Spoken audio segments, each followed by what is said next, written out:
Another interesting example is this video. So this was an incident in India a couple of years ago where there were rumors going around on WhatsApp in India about child kidnappings.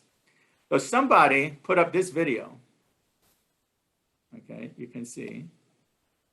So in this video, what you see is it looks like somebody coming to, two guys pull up on a motorcycle and they snatch this kid and they drive away. So it just looks terrible. So this went around and it's got a lot of play.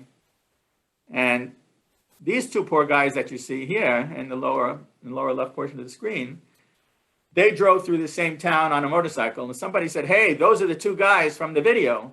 Let's get them. And a mob descended on these guys and killed them. I mean, they tore them apart.